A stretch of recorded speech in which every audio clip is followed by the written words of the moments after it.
Hey there, Darvin here, and I make Call of Duty commentaries fun. Yeah, it's a three-letter word that starts with an F. Just thought you should know that. Actually, I'm all about having a good time. Whether I'm playing video games or doing commentaries, I try to make my commentaries light, entertaining, and fun. I also do gameplay analysis, strategies, tips and tricks, all those good things as well, and I have a pretty unique perspective on some of that, so I certainly enjoy doing that. But sometimes I just relay life experiences and stuff that's happened to me over the years, because there has been a few, and this is one of those occasions. I'm going to talk about my life as a radio broadcaster. Now, I used to be a professional broadcaster, or a on-air talent, as they were known in the biz, or layman's terms would be a radio DJ. And how I got there exactly is a rather interesting story, so I'll go ahead and dispense that story to you now. Back in 1895, this guy named Googly, God, that's a weird first name. This guy named Marconi invented radio broadcasting. And I can tell you that because I learned that in radio broadcast school. And I also learned a lot about beer in college. I mean, that's what it's really about, right? Higher education? Who needs that? Where's the beer? That's what I thought anyway. But before I get there, let's go a little bit forward in time to 1995 when I was in high school. Oh, wait, that's not my high school. What's that? There's my high school right there. Yeah. Now, I don't know if these people exist still today or if they've been removed from budget cuts or something, but we had these things called guidance counselors in high school, and they were there to kind of guide your life and talk about whatever it is you want to talk about, as well as to kind of steer you in the right direction for college and that sort of thing. And this is my guidance counselor here. Yeah, strapping fellow. I couldn't have gotten the hot one that's next door. No, I got this guy. Anyhow, he calls me down to his office, and we have a little discussion about my future. Well, Darvin, what do you think about your future? Where do you see yourself heading? Well, I don't know. I haven't really thought a whole lot about it, actually. Well, see, now therein lies a problem, because the world's going to need engineers in the future, Darvin, and looking at your academics, you don't have a future as an engineer. Wow. So what do I do then? Well, I'm not really sure, but I suggest maybe you look for a career that doesn't involve math. Well, I took his advice to heart for some stupid reason. By the way, if anybody ever tells you that you can't do something, they're full of crap. But for some reason I listened to this guy, and I said, well, I guess I'm bad at math. What can I do with my life? And I found a chart that had all that spelled out for me, and a whole bunch of different careers were on there, and I found one that didn't require any math whatsoever, and that was to be a radio broadcaster.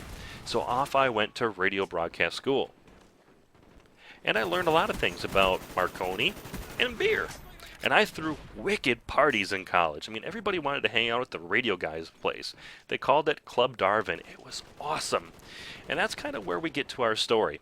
Now, I was lucky enough to work for a local radio station for free. That's what you did in order to get a foot in the industry. You worked for free. And if you were lucky enough, at some point they might hire you. But in order to get there, you had to do pretty much anything they asked of you to kind of, win their favor and get a paid job at some point. So I was assigned to do this little promotional event at a pet store where they needed somebody to be a Santa. Now, the radio station was sponsoring this, so I had to be there and be Santa on Saturday morning at 9 a.m. to have my picture taken with people's pets. Apparently, pet owners are crazy like that. Well, anyway, as usual, the night before, Friday, we have a wicked party at Club Darvin, and it was epic.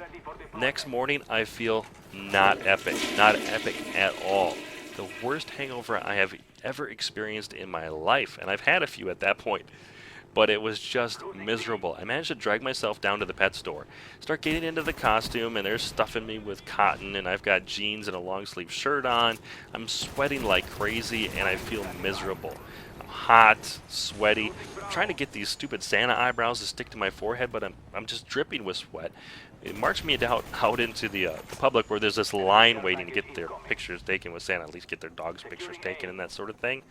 So I sit down there, these freaking eyebrows are falling off, I have black hair sticking out from underneath the wig. It was just all around a bad scene. Now, to make matters worse, the third creature to sit on my lap pisses itself.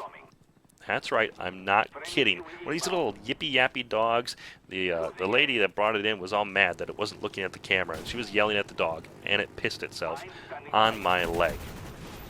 And every holiday season, I can't help but wonder if the people that brought their pets to get their pictures taken with me still display those photos proudly on their mantle, with the Santa that was incredibly hungover and had a big pee stain on his leg. So let's fast forward into the future and get to a good story. I was working the morning show on a mid-sized radio station around St. Patrick's Day. I had this great idea. How about I call a pub in Ireland and see what they're doing for St. Patrick's Day, see what's going on there. So I found a phone number for a pub in Dublin, Ireland, and I gave them a call. Thanks for calling Murphy's, this is Bill. Bill? Yeah, Bill.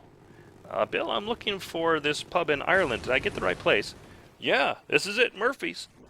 Okay, well, Bill, I'm calling from a radio station in the U.S. I was hoping to interview someone to talk about what's going on there for St. Patrick's Day. Oh, radio station.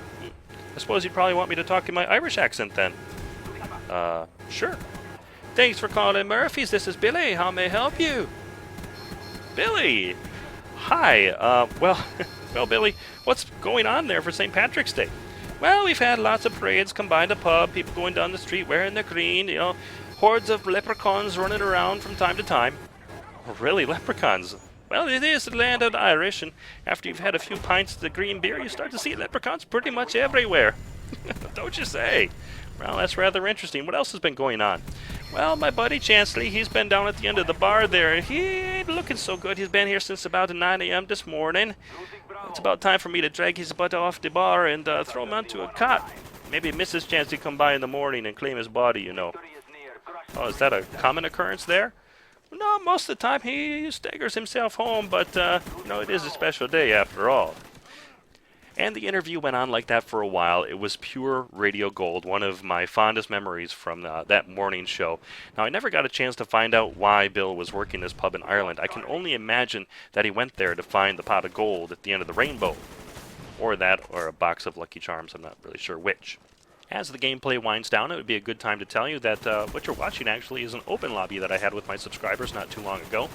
We're building a fantastic community called Darvinville. So if you'd be so interested, you could stop by and maybe you'll take up residence and help us build the community together. So far things have been going really well, and we'd be happy to have you. If you're not interested in checking things out, well, we still had a great 7.5 minutes together. So that's it for me, guys. Hopefully you enjoyed the gameplay and commentary as well as the stories. I appreciate your time very much. Thank you, and I will check you later.